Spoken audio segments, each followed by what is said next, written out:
नमस्कार, स्वागत है आप सभी का हमारे चैनल टीचर एजुकेशन में।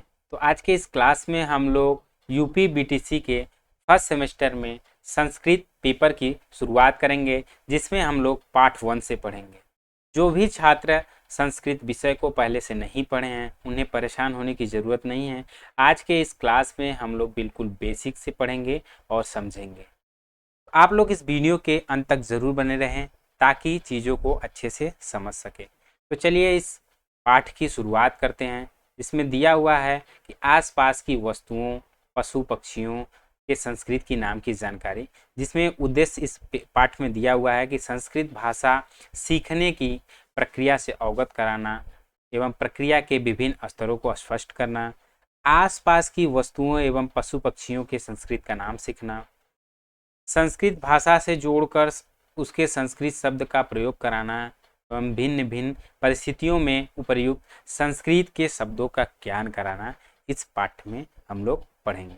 ठीक है, तो चलिए आगे देख लेते हैं किस प्रकार से हम जानेंगे संस्कृत सिखाने के लिए कौन सी विधि अपनाई जाए जिसे छात्र सहजता एवं सरलता पूर्वक ग्रहण कर सके तथा संस्कृत भाषा में वार्तालाप कर सके। ठीक है, इसके लिए कौन सी विधि हो सकती है।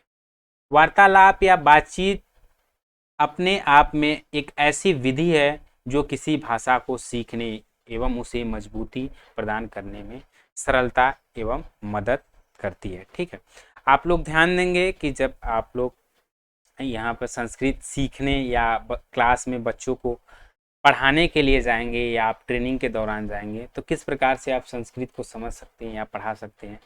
जैसे कि आसपास कोई चीज़ रखी हुई है या पशु पक्षियों को हिंदी में नाम है, उसको संस्कृत में किस प्रकार से बोला जाता है या संस्कृत में किस नाम से उनको जाना जाता है, उसके बारे में सबसे पहले बताएंगे उन्हें। जैसा कि यहाँ हम देख लेते हैं, दिया हुआ है कुछ ऐसे शब्द अपने तद्भव और तत्सम रूप में दैनिक रूप में प्रयोग होकर एक जैसे होते हैं, उनको संस्कृत में कैसे बताते हैं। जैसे आप कह सकते हैं अपने स्थानीय भाषा में कौवा है। ठीक है, कौवा क्या है, यह हिंदी नाम है। ठीक है, इसे आप स्थानीय भाषा में क्या कहते हैं, कौवा। लेकिन जब हम कौवा को संस्कृत में का नाम लेंगे तो क्या हो जाएगा, काकह। उसी प्रकार से कुक्कुर, कुक्कुर क्या है, यह हिंदी नाम है। ठीक है, अब इसे जो स्थानीय भाषा में हम क्या कहते हैं, कुक्कुर। लेकिन यदि हमें संस्कृत में कुक्कुर का नाम लेना हो तो क्या हो जाएगा, कुक्कुरः। इस प्रकार हम जो है संस्कृत भाषा का प्रयोग कर सकते हैं। ठीक है, आगे हम देख लेते हैं कि समानता वाले कुछ शब्द हैं, जैसे कि आप यहाँ देख रहे हैं हिंदी नाम है, इधर आप देख रहे हैं संस्कृत नाम है। जैसे पुस्तक है। ठीक है, पुस्तक को संस्कृत में क्या कहेंगे, पुस्तकम। उसी प्रकार से छात्र, छात्र को संस्कृत में क्या कहेंगे, संस्कृत नाम जो छात्र का है वह छात्र है। उसी प्रकार से बालक को संस्कृत में कहेंगे या संस्कृत नाम है बालक। ठीक है, कलम को संस्कृत नाम क्या है, कलम जो हमारा हिंदी नाम है उसमें कलम कलम कलम जो है संस्कृत नाम से ही कहेंगे। उसी प्रकार से हिंदी नाम विद्यालय है, जिसे संस्कृत में हम क्या कहेंगे, विद्यालय। ठीक है, वानर है, वानर है जिसे वानर को संस्कृत में क्या कहते हैं, वानर है। और वानर का जो हिंदी में बंदर भी कहते हैं। ठीक है, चित्र विधि से हम कैसे जो है कक्षा में हम शिक्षक के रूप में जब कक्षा में जाएंगे तो बच्चों को किस प्रकार से संस्कृत से उन्हें अवगत कराएंगे या किसी पहचान के माध्यम से उन्हें बताएंगे कि यह जो नाम है हिंदी का नाम संस्कृत में कैसे जानेंगे, या कोई वस्तु दिखाएंगे, पशु पक्षी दिखाएंगे, उनके बारे में चित्र के माध्यम से बताएंगे कि इन्हें संस्कृत में क्या कहेंगे, उसके बारे में हम देख लेते हैं। चित्र विधि से बच्चों को चित्र दिखाने के बाद सहज रूप से विषय से जुड़ जाते हैं। जैसे ही किसी पक्षी या कह सकते हैं किसी वस्तु, जैसे पुस्तक हुआ, किताब, उसे दिखाते हैं तो बच्चे उसे समझ लेते हैं कि इसका नाम क्या है, तो उन्हें बताएंगे कि संस्कृत में इसे क्या कहते हैं। इस प्रकार से हम संस्कृत को पढ़ सकते हैं और उन्हें समझा सकते हैं। ठीक है, प्रशिक्षु आसानी से अपनी बात को समझा लेता है। चित्र विधि से आसपास की वस्तुओं, पशु पक्षियों संस्कृत के नाम से परिचित कराने के लिए चित्र में दिख रहे जानवर, पशु पक्षी, घरेलू एवं आसपास के सामानों का नाम बच्चों से पूछें एवं उन्हें हिंदी को क्रम से संस्कृत का नाम के रूप में बातचीत के माध्यम से उन्हें परिचित कराएं। ठीक है, जैसा कि आप ध्यान देंगे यहाँ दिया हुआ है कि मनुष्य का चित्र बनाकर उनके अंगों को ये संस्कृत नाम की जानकारी कैसे बच्चों को बता सकते हैं।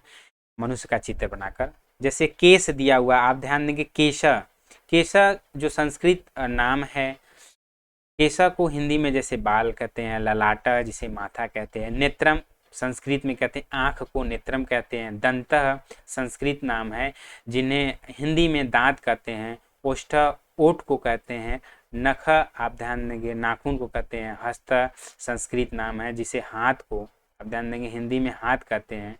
इसी प्रकार से नाभि, नाभि को हिंदी में नाभि कहते हैं, जानू जिसे आप घुटना कहते हैं, चरण जिसे हिंदी में पाँव कहते हैं। इस प्रकार से उस चित्र के माध्यम से आप क्लास में बच्चों को बता सकेंगे, उन्हें समझा सकेंगे कि इनका संस्कृत में किस प्रकार से हम किस नाम से जानते हैं। ठीक है, आगे हम देख लेते हैं कि यहाँ पर उदाहरण के तौर पर जैसे दिया हुआ है कि कोई वस्तु है, वस्तु को दिखाकर पूछेंगे उनसे अयम क।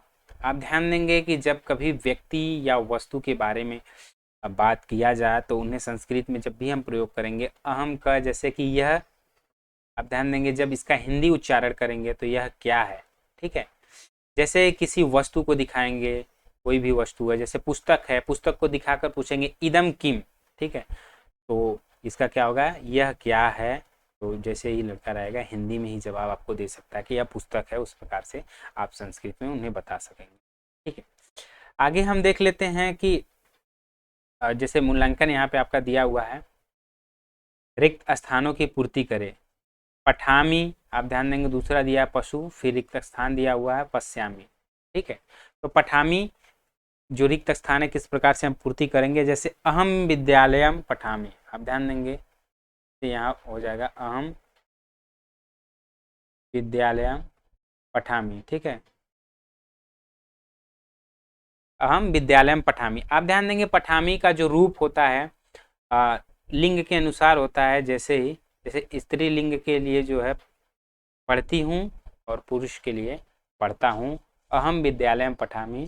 ठीक है, मैं विद्यालय में पढ़ता हूँ, यदि लड़की के लिए प्रयोग हो रहा है तो पढ़ती हूँ। ठीक है, पशु आप ध्यान देंगे रिक्त स्थान में हो जाएगा, जैसे नेत्राभ्याम या नेत्र, पशु नेत्र से देखते हैं, पश्यामी का जो हिंदी होगा वह देखते हैं। इस प्रकार से हम जो है इसका हिंदी में अनुवाद कर सकते हैं।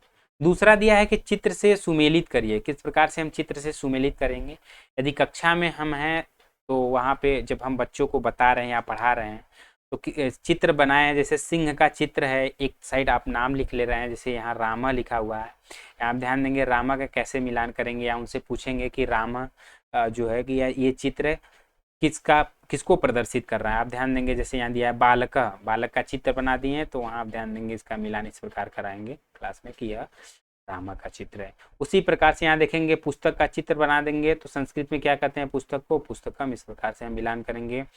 दुग्ध का यहाँ पर बनाएंगे तो इसमें हो जाएगा संस्कृत में दुग्धम। उसी प्रकार से बालिका का चित्र बनाएंगे तो यहाँ पर किस प्रकार से बालिका, सीता जो है बालिका के रूप में इसे मिलान करेंगे। सिंह जिसे शेर, हिंदी में शेर का चित्र बनाकर उसे हम सिंह से मिलान कराकर इस प्रकार हम बच्चों को संस्कृत शब्दों से अवगत करा सकते हैं, संस्कृत नाम से अवगत करा सकते हैं और उन्हें बता सकते हैं। आगे हम देख लेते हैं, जैसे तीसरा दिया है चित्रों के माध्यम से हिंदी नाम बताइए। जैसे मयूर, आप ध्यान देंगे क्लास में आप जब भी पढ़ाएंगे चित्र के माध्यम से, मयूर हिंदी में मोर को कहते हैं, आप ध्यान देंगे मयूर जो है मोर को कहते हैं। मोर का चित्र बनाकर आप बच्चों से पूछेंगे कि इन्हें संस्कृत में किस नाम से जानते हैं या क्या नाम है, तो किस नाम से जानेंगे, मोर को मयूरों का। इस प्रकार से हंसा, हंस को जो है संस्कृत में हंसा से जानते हैं। उसी प्रकार से मृग से हिरण, आप ध्यान देंगे हिरण को संस्कृत में किस नाम से जानते हैं, तो मृग से। उसी प्रकार से मार्जारी का चित्र बनाएंगे, मार्जारी जो बिल्ली को कहते हैं, बिल्ली का चित्र बनाएंगे और कक्षा में जो है बच्चों से पूछेंगे कि यह किस जो है कि किसका चित्र है, तो बिल्ली का, जिसे संस्कृत में मार्जारी कहते हैं, और गजा जिसे हाथी को कहते हैं, संस्कृत में जो है हाथी को गजा कहते हैं। ठीक है, इस प्रकार हम उन्हें इन चीज़ों से अवगत करा सकते हैं।